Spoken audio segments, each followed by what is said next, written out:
This is Heliox, where evidence meets empathy. Independent, moderated, timely, deep, gentle, clinical, global, and community conversations about things that matter. Breathe easy, we go deep and lightly surface the big ideas.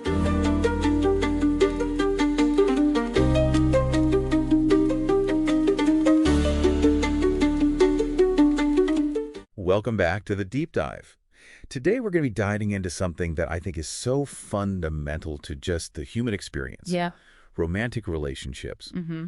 And specifically, what happens as couples kind of move towards separation. Right. So you shared a really fascinating study with me. Yeah. It's a pre-registered study from 2025 by Bühler and Orth. Uh-huh. And is published in the Journal of Personality and Social Psychology. That's right. And they really took this rigorous approach to try to understand how relationship satisfaction changes as couples approach a breakup. Right. So our goal today in this deep dive is to really pull out those core insights for you, the learner. Yeah. And to give you a really clear picture of what these dynamics look like. Absolutely. Without kind of getting lost in the weeds of the statistical details. So one thing I thought was really interesting about this study right off the bat was that it uses data from 4 different longitudinal studies. So that means that the researchers followed the same couples over time, which is really powerful because it allows us to see changes in satisfaction within those relationships. It's exactly right. As they progress towards separation, rather than just looking at a snapshot in time. Yeah, you get the process and the trajectory of the relationship. Right. And that's really what makes longitudinal studies so interesting and useful for this kind of question. Exactly. So I guess for someone coming to this research for the first time, right, what would you say is the headline here?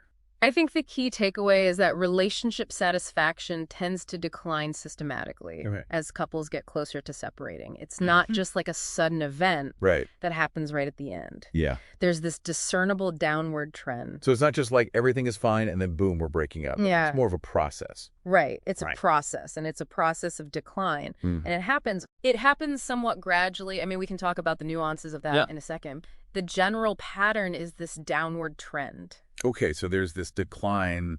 It's not constant, though. Right. Yeah. Yeah, so that's where it gets really interesting. Yeah. Because the study suggests that there are different phases to this decline. Okay. So they identified 2 primary phases. You've got a pre-terminal phase where there's kind of a more gradual decrease in satisfaction. Okay. And then things shift into this terminal phase. Okay. Where you see a much sharper, more rapid decline. Okay. In satisfaction immediately before the separation actually happens. Okay, so they split it up into 2 phases. That's right. So terminal is kind of the early stage of the decline. Yeah, a slower decline, a more gradual decline. And then the terminal phase is the... Is that acceleration of the decline? Right, that accelerate, the rapid drop. Yeah, and this is where I think it gets really interesting.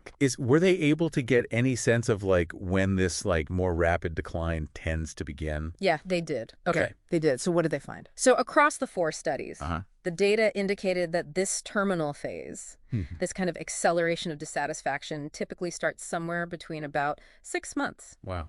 And a little over 2 years before the actual separation happens. That's That's a big window. Yeah. Yeah, but I mean, that's a significant period where things seem to be deteriorating more quickly. Okay, so potentially years before the actual separation. Yeah. You're already starting to see these bigger declines in satisfaction. You're starting to see that rapid acceleration. Yeah. Wow. So makes you think what's happening? Yeah, what's going on in that period? During that time. Yeah. Yeah. That's so interesting. Okay, so one of the things that the research really differentiated was this idea of time to separation versus just the overall length of the relationship. Right. So did that tell us anything interesting? Yeah, this was actually one of the things I found most fascinating about this research. Yeah.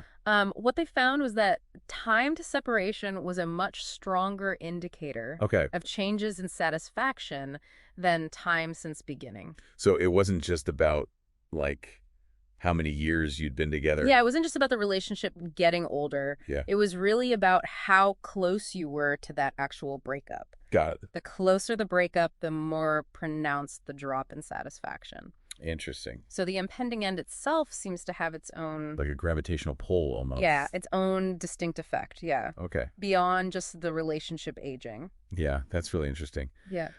So the study also looked at, how this decline in relationship satisfaction compares to Right. overall life satisfaction. Yeah, that's a really crucial point of comparison. Okay. Because we want to know, is this just, Right. are people generally unhappy, or is there something specific about the relationship? Is it about the relationship, or is it just like a general Right. life dissatisfaction? And what they found was that while relationship satisfaction showed this clear terminal decline, the drop in overall life satisfaction was less steep. Interesting. So it really highlights the specific impact that problems within the romantic partnership have on how we feel about that partnership. Right. So it is specific to the relationship. It seems to be. It's not just bleeding over into other aspects of life. Right, even if other aspects of your life are relatively stable. Got it. Okay. Yeah. So we have this general pattern of decline. Right. Were there any factors that seemed to influence this pattern at all? Yeah, I mean, the study mentioned a few things. Okay. Factors like the age at which the separation occurred and whether the couple was married or not. Okay. These things played a role in, the extent of the decline. Got it. But there was one finding that I thought was particularly insightful. Okay, what's that?